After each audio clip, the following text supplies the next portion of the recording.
Depuis ce mardi 21 mars, Gwyneth Paltrow fait face à la justice américaine après une plainte déposée par un dénommé Terry Sanderson. Ce dernier accuse l'actrice de l'avoir grièvement blessée au cours d'un séjour au ski en 2016. Il y a quelques jours, Gwyneth Paltrow était sous le feu de violentes critiques sur la toile. En cause, le régime alimentaire qu'elle suit, et qu'elle n'a pas hésité à partager dans une interview accordée au podcast The Art of Being Well.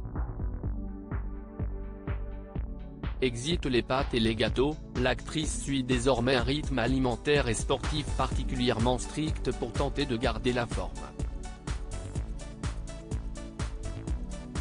Une confidence qui n'a pas manqué de choquer les internautes. Pour la plupart, ces derniers assurent que la star est atteinte d'un réel trouble du comportement alimentaire. Mais depuis quelques heures, CST pour un tout autre sujet que Gwyneth Paltrow fait la une de l'actualité. Ce mardi 21 mars, l'ex-épouse de Chris Martin s'est présentée au tribunal de l'Utah, dans l'ouest des États-Unis, pour répondre à une accusation dont elle est la cible depuis 7 ans. Gwyneth Paltrow accusée d'avoir provoqué un accident avant de prendre la fuite. Gwyneth Paltrow se trouve face à la justice pour des faits qui datent de février 2016. Lors d'un séjour au ski, la star hollywoodienne dévale une piste de manière dangereuse avant de violemment percuter et blesser un skieur, nommé Terry Sanderson. Résultat, le septuagénaire se retrouve avec 4 côtes cassées et des dommages permanents au cerveau, selon ses dires.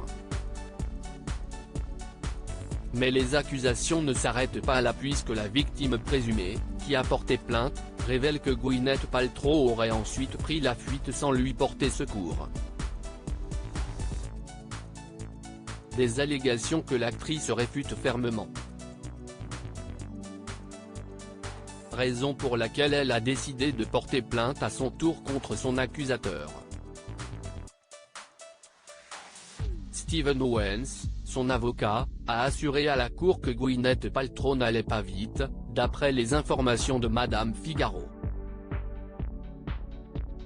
Dans cette affaire, Terry Sanderson réclame la somme de 300 000 $, soit 278 000 €, à la star hollywoodienne.